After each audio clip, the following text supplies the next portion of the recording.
he's a flair player. He's great to watch, and we all know that Spurs fans love that quality in players, perhaps more than any other. So I think he'd be a good addition, and I think as we talk, it's looking likelier than not to happen this week.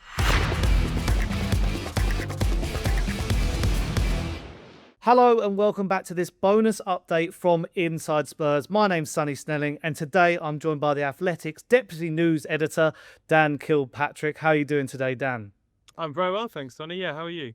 I'm very happy. I mean, starting the Premier League campaign, Thomas Frank's first game with a win. I know it was Burnley, but I'm a Spurs fan. We sometimes do get ahead of ourselves. But we'll start with talking about that Burnley game because, as I say, 3 points, 3 goals, clean sheet.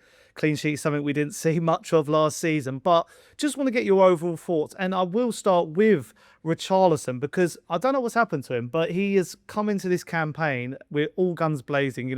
Amazing performance against PSG in the Super Cup, 2 goals at the weekend, including a outrageous bicycle kick. So my question about him is, do you think he's now giving Thomas Frank a selection headache with Dominic Solanke coming back from injury as well?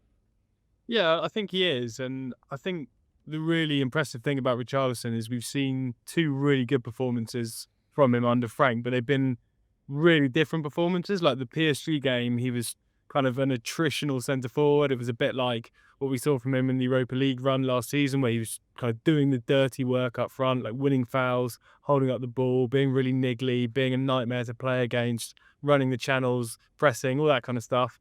And then against Burnley, what we saw was 2 brilliant finishes. Obviously the second one is an early goal of the season contender, particularly because every Spurs player touched the ball in the build-up. It was a great team move and then an unbelievable finish. And I think the first one was really well taken as well. He kind of guided it into the corner. It was a bit of an awkward bounce in front of him. So 2 great pieces of finishing and a completely different kind of centre-forward performance to what we saw against PSG, like a clinical kind of number 9 display. So we've seen both sides of Richarlison in the last few days, and it kind of suggests to me that he's got a real place under Frank. And I've got to say, I'll be the first to say, I really doubted whether that would be the case. I just worried about his injuries. I worried about his kind of output at the highest level. I looked at the kind of centre forwards that Spurs rivals have and thought he's not really on a par with them. But, he's sort of made a good start toward proving me and other people wrong, albeit I would say that Burnley probably, possibly the weakest, if not one of the weakest sides Spurs are going to play in the league this season. So, as you said, it's easy to get carried away. But let's see how he goes and how Spurs go against City, perhaps next weekend first. Yeah, I remember on my own channel actually, and I've seen it on my comment sections and talkSPORT comment sections saying, do Tottenham need a backup striker, or did they need a backup striker to Dominic Solanke? Was Richarlison, he's being linked with moves to Saudi Arabia and also returns to Brazil. So it was sort of, at one stage, like he had one foot out the door. But if he can stay fit, I think that's the big thing for him. Stay fit. Thomas Frank manages minutes well. I think he's got a massive place in this Spurs squad. And moving on then, I want to get your thoughts on Mohammed Kudus' debut. I mean, I thought he was spectacular. 2 assists and the cross for Richarlison, the overhead kick goal, the way he sort of finds the space. It's sort of a player, in my opinion, that Spurs haven't had for a while. We've sort of seen Brennan Johnson be the pacey winger, the goal scorer, scoring as well at the weekend. Do you just see that, Mohammed Kudus was the perfect signing for Spurs? And what are your overall thoughts about that move after it's happened? Yeah, I've been really, really impressed with Kudus. And again, I'll just make exactly the same point about him that I just made about Richarlison, which is that against PSG, he played a different kind of game. He was holding up the ball really well. He was using his body so well. He was winning all the 50-50s. He was winning the free kicks. He won the free kick, I think, for the first goal Spurs scored against PSG with a really good bit of hold-up play. And then against Burnley, it was all the kind of impressive stuff, the beating his man, that incredible piece of control that most Spurs fans would have seen by now, I'm sure. Match of the Day made a point of showing it for one. And, it was the silky stuff. It was the kind of flair. So, he looks like he's got a bit of both. And I think he was brilliant. And it's so important, I think, having someone like Kudus in the team who can beat a man when you're playing against a settled defence like Burnley, and they had the best defence in the Championship by a country mile last season. When you're playing against a settled back line who are going to dig in and just are there to make life difficult for you, having someone that can just beat a man as he did Was it the second goal where he just kind of skipped past his marker and then put in the cross? That is so important. I think he's going to be a big player. Again, I was sort of, when he signed, I thought, is he going to be consistent enough? We know he can do it kind of, in one-off games. Is he going to be consistent enough? That's still to kind of be decided. But I think, 2 games in, I've been really, really impressed. And it looks to me like he could be a really smart signing for Spurs. Yeah, I think you hit the nail on the head there. What we've lacked, and especially last season under Ange, we lacked a player who, we suffered against teams playing a low block, someone who could find a pass, a strong dribbler as well. And, throughout pre-season against PSG and now Burnley, he's shown that he might have been a missing piece on that. On either wing, really, even in the 10, I think he could be quite comfortable there. But you mentioned again there the PSG game and the Burnley game, 2 very different lineups, and we obviously face Manchester City as the early kickoff this Saturday. Would you expect Frank then to make changes? Would he go for maybe that back 3 again? City away. I mean, the positives are, and I will say this before I come to you, City away is a really good ground for Tottenham to go to, and also Thomas Frank had quite a nice record against Man City. So, how do you expect him then to line up coming into this game?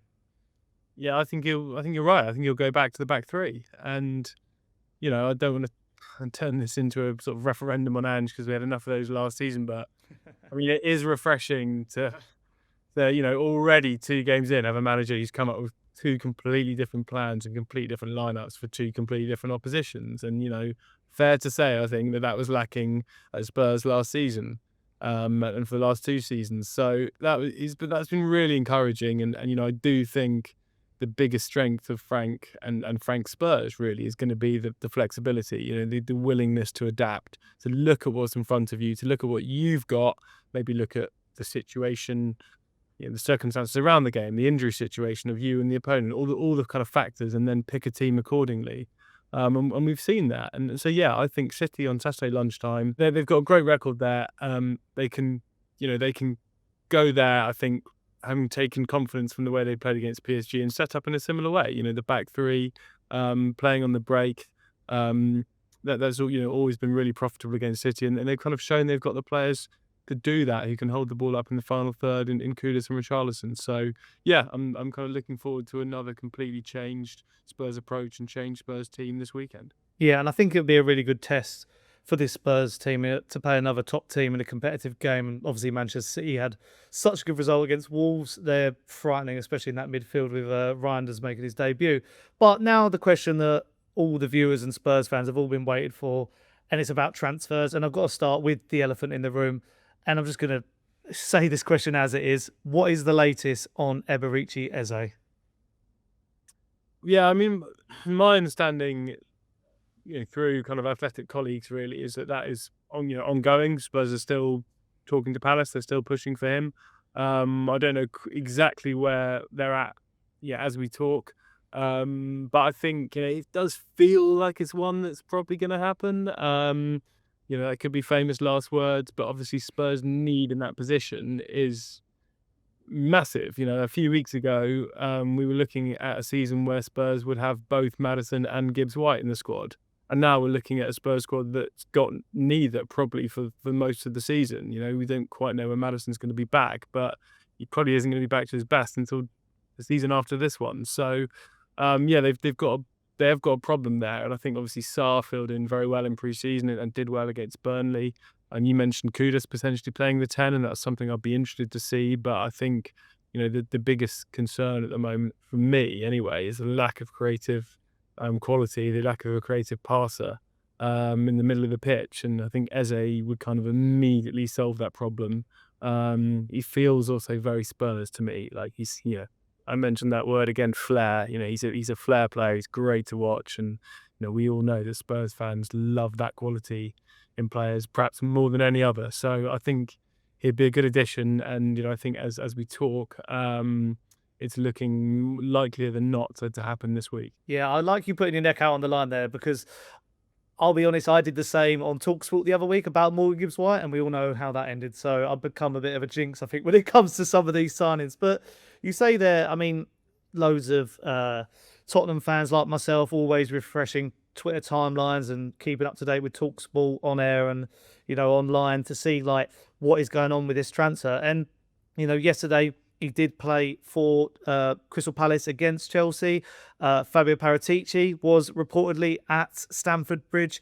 Do you think sometimes us Spurs fans are looking too much into some of these transfers? And, at the moment, I think the joke has been that like it's edging closer. Like everyone's like, can we have something concrete? Or do you think, Spurs fans should stay calm and just sort of trust the process with this one? Yeah, I don't think it's unique to Spurs fans. Like, it's just the nature of the kind of football coverage now and sort of football fandom that, people love a transfer, understandably so, and people like us in the industry love a kind of incremental update, don't we? It's edging closer, or it's advanced, or talks are resumed, or whatever it is. So, like, I can understand why people are following it so closely, and I think again, it is just an exciting transfer. I think Eze just feels like a Spurs player in kind of the same way that Maddison sort of felt like a Spurs player when he joined the club. It just felt right. And I think, what I will say is that the annoying thing about Eze is, Spurs should have gone and got him from QPR, for 20 million a few years ago. He was right there. Everyone who was watching the Championship knew that him and Elise were going to be absolute stars. That's been the kind of signing over the years that Spurs have been historically very good at. You look at kind of players like Kyle Walker and Gareth Bale and Dele. When they've signed from the Football League, they've and been smart about it. They've done really well out of it. There are other examples as well, and I think the only frustration if Eze joins Spurs is that he should have joined about 4 years ago. But better late than never, I guess. Yeah, I feel like it was last year, the year before that, and yeah, eventually there at QPR, it's sort of the one that got away, but hopefully, yeah, the one that will happen this summer. And just going back to my original point of that question as well, Fabio Paratici being at Stamford Bridge, what is it? Because I'm a bit confused about this one. What is his capacity now at the club? Obviously, his ban is up and he can go back to football. Is he in that advisory role that he was before the ban, or is he now fully on board with like the recruitment working alongside Johan Lang? My understanding is he's still working for Spurs on a kind of consultancy basis, so sort of as and when, and he doesn't have a full-time role or an official title. And I guess my reading of it is that Spurs kind of don't really need to give him a full-time role and title. If he's happy to continue, working for them on a sort of ad hoc basis, then that works well. And I think, Langer, I think his speciality is sort of more Northern Europe. He's obviously Scandinavian, and I think Paratici's speciality is kind of more Southern Europe, particularly Italy. So, between them, I think Spurs are pretty well covered there. I remember asking Ange about Paratici, I think last season, and he said he had spoken to him and he was a very smart guy, and he didn't kind of hide the fact that he was still working with Spurs. And so I think ban or kind of not, that's continued, and Spurs will continue to sort of lean on his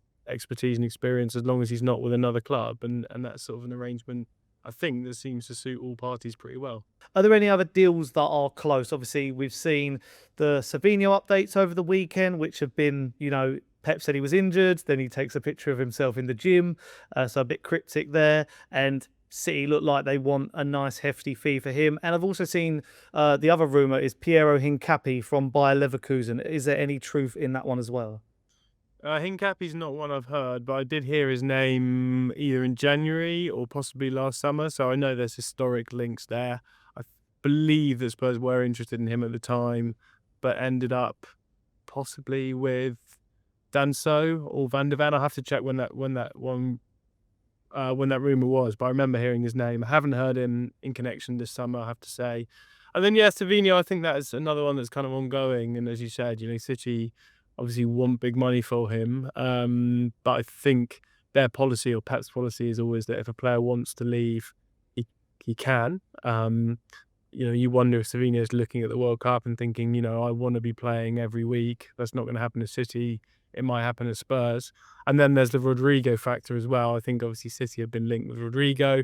He wants to leave Real. I think Alonso is happy for him to go. So, they could be kind of upgrading one Brazilian winger for another if they were to sell Savinho to Spurs and get Rodrigo in. So I think there's a lot of sort of moving parts with that one. But again, like as a Spurs fan, like, I'd be really excited. I think it'd be a great signing. And I think, yeah, Spurs fans will be dreaming of him and Eze being added to the attack they saw against Burnley. And yeah, that would be lovely, wouldn't it? I mean, Savinho, Eze and Kudus, it's like the baller 11, I was saying the other day to one of my Spurs mates. I think, yeah, if it was up to me, I think Eze is the one I want the most, but Savinho is a nice addition. I think he's got the potential to come into this side and make us tick on that left-hand side especially. Finally then, my last question is Jed Spence. Great news that he has already renewed a new contract. Apparently I saw some reports because funny enough, Spurs didn't actually write on the website how long it was, but I've seen 2029 as the rumoured date of that contract, and really happy about that one. But there's two players who are out of contract or in their final year, I should say, Bentancur and Basuma. What do you reckon will happen with these two? I mean, I suspect Bentancur will sign. He's looked impressive. And Basuma, obviously, he's been a bit of a naughty boy, being late for training. So what do you think about those? Yeah, I think you're probably right there. I'd be kind of amazed if Basuma got a new contract at Spurs now. I think, well, I'm not really sticking my neck out here when I say that. I think we might have seen Basuma in the Spurs shirt for the last time, but I guess that depends on finding a buyer or, a loan club for him this summer. He's well down the pecking order now. Archie Gray, he started at the base of midfield against Burnley, and Palina's come in and did well against PSG, I thought. So Basuma's really slipped down the pecking order. Bentancur, though, a bit more of an interesting one. I think he was very good against PSG again. I don't think he's been back to his best since the ACL injury. But, I think he's had such an up and down time with kind of head injuries, that injury, different problems, that I think, we could see a big season from him. Frank can get him fit and kind of firing. So I would expect he probably does sign a new contract at some point. Yeah, that's good to hear. I feel like Thomas Frank is still learning what these squads he can do, and I feel like when he gets some of these contracts done, he will know. Keeping Romero was key this summer, giving him the captain's armband. I feel like they're all pulling in the same direction, hopefully. But thank you very much, Dan, for joining me today. I really appreciate you jumping on this first Inside Spurs bonus episode. We will be back next week with a full episode where we'll be reacting on Tuesday to the Manchester City game. So fingers crossed about that one. But if you have enjoyed this and want to see more, leave your likes, leave your comments, and subscribe to the talkSPORT YouTube channel. And we'll see you guys next time. Come on, you Spurs.